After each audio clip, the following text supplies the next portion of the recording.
Hello guys, welcome to a new video from the channel. This time we check how to download Google Chrome on our PC and laptop. So let's start. So first you have to check that if Google Chrome is on your Microsoft Store. That probably won't be. This browser is not here. Only you can find Mozilla Firefox, Opera browser, and Brave browser.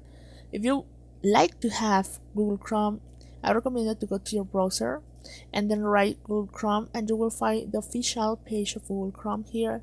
Just click here and you can add the Google Chrome and download to your PC. In that way, when you download your Google Chrome, you can use it and you can start using on your computer without any problem. You can start here pressing and it's fast to use. So that is how you can do it. I hope this works for you. Thank you for watching this video. Remember to subscribe and give thumb up to this video.